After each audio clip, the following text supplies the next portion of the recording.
Welcome to learners zone. आज मैं आपके लेके आई हूँ मिक्स प्रॉब्लम्स आरआरबी प्रीलिम्स के लिए। जैसे कि आपने देखा जो अभी आरआरबीज के प्रीलिम्स के पेपर हुए हैं उनमें 15 मार्क्स के मिक्स प्रॉब्लम्स आ रही हैं और पेपर का जो लेवल है बहुत ही ज़्यादा इजी है, तो हमें उसी अकॉर्डिंग प्रैक्टिस करनी है, इजी क्वेश्चंस करने हैं, किस तरह से हम इजी क्वेश्चन फास्टली अटैम्प्ट कर सकते हैं। जैसा पेपर का लेवल है हमारी जो प्रिपरेशन वो भी उसी का अकॉर्डिंग होनी चाहिए, जो कि अब आने वाले अपकमिंग 23 एंड 24 को जो भी एग्ज़ाम होगा उसमें हम ज़्यादा से ज़्यादा गेन कर सके। तो आइए स्टार्ट करते हैं। फर्स्ट क्वेश्चन देखिए, फर्स्ट क्वेश्चन में हमें क्या गिवन है, average of 5 results is 46। 5 results का एवरेज कितना है 46 है एंड 4 रिजल्ट्स का कितना है, फर्स्ट 4 का कितना है 45 है। तो आपके फिफ्थ की वैल्यू पूछी, बहुत ही कॉमन क्वेश्चन है जो कि इजीली सॉल्व हो जाता है। इसका जो फर्स्ट मेथड है सॉल्व करने का वो हम किस तरह से करेंगे, 5 की कितनी दे रखी है आपको 46, तो 5 × 46 करेंगे तो टोटल इसका सम हमारा निकल के आ जाएगा 230। देन आपको 4 की कितनी गिवन है 45, जब इसे करेंगे तो टोटल सम आपका कितना आएगा 180। आपसे फिफ्थ पूछा है, ये 5 का सम है, ये 4 का सम है, जब दोनों को माइनस करेंगे तो माइनस करने पे कितना आएगा 0 एंड 5, तो 50 आपकी वैल्यू आ जाएगी फिफ्थ वाले रिजल्ट की। ये एक यूजुअल मेथड है जिसे हम कर सकते हैं और बहुत ही इजी मेथड है, विद इन सेकेंड सॉल्व हो जाएगा। तो अगर इस अप्रोच को भी हम एग्जाम में यूज़ करते हैं तो इजीली कर सकते हैं। सेकंड अप्रोच क्या रहने वाले, देखिए आपको गिवन है कि 5 रिजल्ट्स है जिसका एवरेज कितना है 46, तो आप आइडियल केस मान के चलिए कि हर एक रिजल्ट आपका 46 का है। अब आपको गिवन है कि स्टार्टिंग के जो 4 है वो तो 45 है उनका एवरेज, दैट मीन्स हर एक में से क्या हुआ 1 रुपीज़ मान लीजिए, 1 वैल्यू कम हो गई, तो टोटल कितनी कम हुई 4 × 1 प्लस लास्ट वाला कितना आपका 46 ही रहने वाला है। तो आप देखेंगे तो भी आपका रिजल्ट 50 ही आएगा। तो आपको जो भी अप्रोच पसंद है उसके अकॉर्डिंग करिए, दोनों ही कम टाइम पे सॉल्व होने वाली अप्रोच है। नेक्स्ट क्वेश्चन हम देखते हैं। नेक्स्ट में आपको गिवन है average age of 3 boys is 15 years. देखिए 3 लोगों की एवरेज एज 15, अगर 3 की एवरेज एज 15 है तो उनका सम कितना हो जाएगा 3 × 15 दैट इज़ 45। अब आपको गिवन है कि उनके एजेस का रेशोज़ गिवन है 3, 5 एंड 7, तो आपसे यंगेस्ट बॉय की एज पूछिए। अगर रेशोज़ को आप देखेंगे तो रेशोज़ से हमें पता लगेगा यंगेस्ट जो बॉय है उसका रेशो कितना है 3 रेशो एंड टोटल रेशोज़ का सम कितना है 7 + 3 10 एंड 5 15, और टोटल आपका 15 × 3 45 आ गया। तो सिंपली ये क्वेश्चन कैसे हो जाएगा 3/15 × 45, ये आ जाए 3, दैट मीन 9 ईयर्स आपकी यंगेस्ट जो बॉय है उसकी एज है। क्वेश्चन नंबर थर्ड हम करते हैं, if the radius of a circle is decrease by 50% find the percentage decrease in its area. कि किसी एक सर्किल की रेडियस को 50% डिक्रीज़ किया गया तो उसका टोटल एरिया में कितना डिक्रीमेंट होगा। इस टाइप के क्वेश्चंस को जब रिजल्टेंट डिक्रीमेंट पूछा गया हो या इंक्रीमेंट पूछा गया हो, चाहे सर्किल हो चाहे किसी रेक्टेंगल की लेंथ एंड ब्रेड्थ में हमने इंक्रीमेंट किया हो चाहे किसी स्क्वायर के, तो इसे हम किस तरह से करते हैं, इसके लिए हम फॉर्मूला यूज़ करते हैं a + b + AB/100। यहाँ पे a और b दोनों की वैल्यू कितनी है 50 है और 50 हो के -50 क्योंकि यहाँ डिक्रीमेंट हुआ है।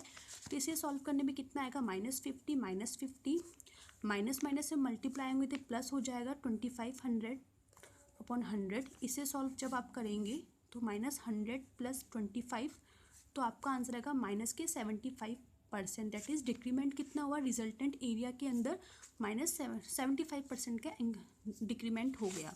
ठीक है, नेक्स्ट क्वेश्चन देखते हैं। नेक्स्ट क्वेश्चन सिंपल इंटरेस्ट और कंपाउंड इंटरेस्ट पे बेस्ड है। कहा गया है कि simple interest on a sum of amount is for 2 years is 10%। 10% पे कितना है 90 रुपीज़ है। तो आपसे कंपाउंड इंटरेस्ट पूछा है। इसका एक यूजुअल मेथड जो भी इजी है आप कैसे सॉल्व कर सकते हैं कि आप पहले प्रिंसिपल अमाउंट निकालेंगे सिंपल इंटरेस्ट के फॉर्मूले से, देन उस पर कंपाउंड इंटरेस्ट निकालेंगे। इसका एक मेथड ऐसे भी कर सकते हैं। हमें क्या गिवन है, हमें गिवन है कि 10% से 2 ईयर्स का ऐसा ही आपका कितना है 90 रुपीज़, और ऐसा ही हर एक ईयर के लिए इक्वल होता है। तो 1 ईयर का ऐसा ही कितना हो जाएगा आपका 90/2 45 रुपीज़। अब अगर आपने वर्टिकल शॉर्ट ट्रिक रीड कर रखी है कंपाउंड इंटरेस्ट की, अगर नहीं की है तो प्लीज़ मेरे कंपाउंड इंटरेस्ट वाले वीडियोस में देखिए। तो देखिए 45 रुपीज़ जो आपका कंपाउंड इंटरेस्ट सिंपल इंटरेस्ट आएगा वो कंपाउंड इंटरेस्ट के रेट में भी इक्वल रहेगा। तो 45 और 45 तो आपका सिंपल इंटरेस्ट और कंपाउंड इंटरेस्ट इक्वल रहेगा। कंपाउंड इंटरेस्ट के केस में आपको एक एक्स्ट्रा इंटरेस्ट मिलेगा फर्स्ट वाले ईयर के इंटरेस्ट पे, तो 45 का भी आपको 10% निकालना है, तो कितना हो जाएगा 4.5। अभी कंप्लीट आपका क्या है कंपाउंड इंटरेस्ट, तो इसको जब आप ऐड करेंगे तो कितना होगा 94.5। दैट मीन्स आपका कंपाउंड इंटरेस्ट कितना हो जाएगा 94.5 रुपीज़। बहुत ही इजी क्वेश्चन है, विद इन सेकेंड सॉल्व होने वाला क्वेश्चन है, और इसी टाइप के क्वेश्चंस आपको एग्जाम में देखने को मिलेंगे। तो आपको प्रैक्टिस भी उसी अकॉर्डिंग करनी है। प्रीलिम्स का एग्ज़ाम है, लेवल हमें पता चल ही चुका है, तो उसी के अकॉर्डिंग, उसी लेवल के अकॉर्डिंग क्वेश्चंस पे हमें स्पीड इंक्रीज करनी है अपनी। आइए नेक्स्ट क्वेश्चन हम देखते हैं। नेक्स्ट क्वेश्चन का क्या कहा गया है, a sum of money is distributed among ABCD in the proportion of 5:4:3, कि 4 लोगों में कुछ एक सम ऑफ अमाउंट है उसको डिस्ट्रीब्यूट किया गया 5:4:3 के रेशो में। अगर C को 1000 रुपीज़ ज़्यादा मिले D से, तो आपको B का शेयर पूछा गया है। देखिए C को D से 1000 रुपीज़ ज़्यादा मिल रहे हैं। अगर आप रेशोज़ को देखेंगे तो अगर हम यूजुअली क्या करते हैं 5x 2x 4x and 3x, तो C को कितना मिल रहा है 4x एंड D को कितना मिल रहा है 3x, लेकिन C को D से 1000 रुपीज़ ज़्यादा मिला है। दैट मीन्स कि 4x माइनस 3x आपका कितना है 1000, तो x इक्वल टू कितना हो गया 1000। अब आपसे किसका शेयर पूछा है, b का शेयर पूछा है। b को कितना मिला 2 रेशो, दैट मीन्स b की वैल्यू क्या आ जाएगी 2 × 1000। b को कितने मिल रहे हैं 2000 रुपीज़ b को मिल रहे हैं। तो देखिए माइंड कैलकुलेशन वाले इजी प्रॉब्लम है, इसमें आपको पेन एंड पेंसिल की यूज़ करने की भी ज़रूरत नहीं है, ईजिली आप कर लेंगे। नेक्स्ट क्वेश्चन हम देखते हैं। नेक्स्ट में आपको गिवन है एक a man purchase electric heater whose printed price is 160। एक मैन ने इलेक्ट्रिक हीटर परचेज किया जिसकी कि प्रिंटेड प्राइस कितनी है 160 रुपीज़ है, और उसको इस पर क्या हुआ 2 डिस्काउंट्स मिले, एक 20% का और एक 10% का। तो आपसे पूछा गया है कि उसने ओवरऑल कितना पे किया। तो देखिए इसको अगेन जब भी सक्सेसिव डिस्काउंट की बात की जाए तो उसके लिए भी हम फॉर्मूला, यहाँ पे मार्क प्राइस कितनी थी 160 रुपीज़, और उसको 2 डिस्काउंट मिले, एक 20% का और एक 10% का। सक्सेसिव डिस्काउंट की बात की जाए तो अगर हम सेम फॉर्मूला यूज़ करेंगे A+B प्लस AB/100। यहाँ पे डिस्काउंट है तो माइनस में चलेगा, -20 -10 माइनस माइनस प्लस हो जाएंगे, प्लस 200/100, या आपका कितना हो जाएगा माइनस का 30 प्लस 2 इक्वल टू माइनस के 28%। दैट मीन्स देखिए उसको क्या हुआ 28% का उसको ओवरऑल डिस्काउंट मिला। अब हर एक चीज़ अपने में क्या होती है 100% होती है, 100% में से 28% उसे डिस्काउंट मिल गया। अब हमें ये पता करना है कि उसने कितने पे किए। तो अगर हम देखें कि उसने पे किए 100% में से 28% क्या हुआ उसे डिस्काउंट दे दिया गया, तो उसने सिर्फ कितने पे किए होंगे 72% रुपीज़, यही आपसे पूछा गया है। तो अमाउंट में निकालेंगे तो 160 का 72% निकलेंगे, 10 से 10 गया 8/5। जब आप इसको सॉल्व करेंगे सिंपल कैलकुलेशन है तो आपका आंसर आएगा 115.2 रुपीज़ वो है जो उसने वहाँ पे की है। ठीक है, नेक्स्ट क्वेश्चन देखिए। नेक्स्ट में क्या गिवन है, बहुत ही इजी क्वेश्चन है। Monthly salary of Meena is ₹4000। She spends 80% of her salary every month, how much does she save. Again same question पे बेस्ड है कि उसकी मंथली सैलरी कितनी है 4000 रुपीज़ है, 80% वो स्पेंड करती है। अब देखिए उसकी इनिशियल अगर सैलरी की बात की जाए परसेंटेज वाइज वो भी 100% होगी, उसमें से उसने 80% स्पेंड कर दिए। उसकी सेविंग पूछिए तो 20% क्या होगी उसकी सेविंग होगी। तो सिंपली माइंड कैलकुलेशन है, मैं यहाँ पे सिर्फ आपको करने के लिए बता रही हूँ, एग्ज़ाम में आप इजीली कर देंगे। 4000 का 20% निकाला, 20% को हम क्या लिख सकते हैं फ्रैक्शन फॉर्म में 1/5, जो आपका आंसर कितना हो जाएगा यानी 8000 रुपीज़ की वो सेविंग कर रही है। एंड फ्रेंड्स इसी लेवल के क्वेश्चंस आपको एग्जाम में देखने को मिल रहेंगे। आपको लग रहा होगा बहुत ही इजी क्वेश्चन है, यही क्वेश्चंस एग्जाम में आ रहे हैं। Next question time and work से है। क्या गिवन है, A is twice as good as B and together they can finish a piece of work in 18 days. तो कितने डेज में ए अकेला करेगा। हमें गिवन है कि जो ए है वो ट्वाइस गुड है then B. That means efficiency की टर्म्स में हमें गिवन है कि अगर ए एक दिन में 2 यूनिट वर्क कर रहा है तो बी कितना करेगा 1 यूनिट वर्क करेगा। अब देखिए और टोटल वर्क कितने, टोटल डेज कितने लग रहे हैं आपको 18 डेज टोटल लग रहे हैं आपको वर्क करने में। अब देखिए जो फॉर्मूला होता है हमारा number of days equal to होता है टोटल वर्क अपॉन एफिशिएंसी। इससे अगर हम टोटल वर्क निकालेंगे तो टोटल वर्क आपका कितना आ जाएगा, डेज कितने लग रहे हैं 18 मल्टीप्लाई दोनों की एफिशिएंसी मिलके कितनी है 3। आप इसको सॉल्व नहीं करिए क्योंकि हमें अभी आगे कैलकुलेशन करनी है, इसे हम मल्टीप्लाई करेंगे देन फिर से कट करेंगे, कोई मेथड उसका कोई लॉजिक नहीं है, ओनली टाइम वेस्टिंग है।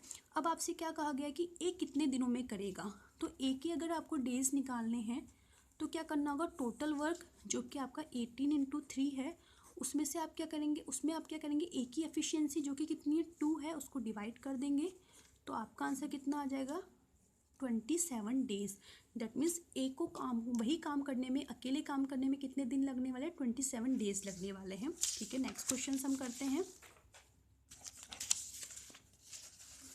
Time and distance related question से क्या गिवन है, एक ट्रेन है जिसकी लेंथ कितनी है 120 मीटर, वो उसकी स्पीड कितनी है 72 किलोमीटर पर आवर, एक प्लेटफॉर्म को क्रॉस करने में 20 सेकेंड्स लगाती है। तो प्लेटफॉर्म की आपसे लेंथ पूछी गई है, सिंपल बेसिक फॉर्मूले से होगा जो कि टाइम एंड डिस्टेंस का फॉर्मूला है, डी इक्वल टू क्या होता है S into T.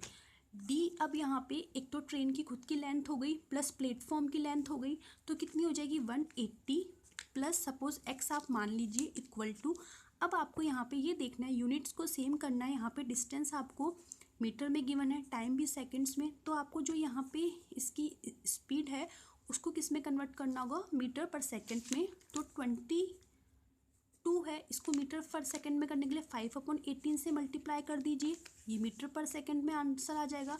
Second time कितना लग रहा है आपको 20 सेकेंड्स, 20 कर दीजिए। इसे जब आप सॉल्व करेंगे तो 18 4 जा कितना होता है 72, तो 180 प्लस एक्स इक्वल टू आपकी वैल्यू कितनी आ जाएगी 4 5 जा 20, 20 इंटू 20 400, तो x की वैल्यू जो कि प्लेटफॉर्म की डिस्टेंस है 400 माइनस 180 इक्वल टू 220 मीटर आपका लेंथ आ जाएगी प्लेटफॉर्म की। लास्ट वन क्वेश्चन देखते हैं, लास्ट वन क्वेश्चन क्या गिवन है, मिक्सचर एंड एलिगेशन का क्वेश्चन है। A mixture of 20 litre of milk and water contains 20% of water, एक 20 लीटर मिल्क एंड वाटर का मिक्सचर है, उसके अंदर 20% वाटर है। अब उसमें क्या किया, उसमें 5 लीटर वाटर ऐड किया गया, तो अब रिजल्टेंट जो नया मिक्सचर बना है उसके अंदर आपसे क्या पूछा है, मिल्क का परसेंटेज पूछी है। इनिशियल में क्या गिवन है आपको कि आपको 20 लीटर आपका मिक्सचर था, उसके अंदर वाटर एंड मिल्क था, वाटर किस में था 20%, दैट मीन्स 20 इंटू 1/5, 4 लीटर आपका वाटर था, तो मिल्क कितना हो जाएगा 16। अब आपने क्या किया, इसमें +5 कर दिया वाटर अगेन, तो वाटर कितना हो गया 9 और ये 16 ही रह गया। तो अब जो नया मिक्सचर बना, नया मिक्सचर कितना बन गया 25 लीटर का नया मिक्सचर बन गया। उसमें आपसे पूछा गया है कि मिल्क की कितनी परसेंटेज होगी, तो मिल्क कितना है 16/25 इंटू 100, 25 से 4 टाइम्स, आंसर आ जाएगा आपका 64% इज़ योर आंसर। तो देखिए फ्रेंड्स, बहुत ही इजी क्वेश्चंस थे, इसी टाइप्स के क्वेश्चंस आपको प्रीलिम्स में जो स्टूडेंट्स दे के आए हैं 16 एंड आज जो उन्होंने पेपर दिया उसे उन्हें इसी टाइप के क्वेश्चंस मिले थे, इसीलिए एग्ज़ाम में 65 तक अटैम्प्ट्स हुए हैं और ये पॉसिबिलिटीज़ लगाई जा रही है कि आने वाले 23 एंड 24 को जिनका भी एग्ज़ाम है, क्योंकि एग्ज़ाम का पैटर्न पता चल चुका है, लेवल पता लग चुका है, तो इससे प्लस में ही अटैम्प्ट्स होने वाले हैं। तो अब आपको रिमेनिंग डेज में अपनी जो प्रैक्टिस करनी है इसी के अकॉर्डिंग करनी है, जैसा सिलेबस आ रहा है, जैसा लेवल आ रहा है उसी के अकॉर्डिंग आप प्रैक्टिस करिए। कम टाइम पे इजी प्रॉब्लम्स को किस तरह से हम सॉल्व करते हैं वो देखिए। अगर आपको मेरा वीडियो अच्छा लगा हो तो प्लीज़ लाइक कीजिए, शेयर कीजिए, सब्सक्राइब कीजिए। Thank you friends.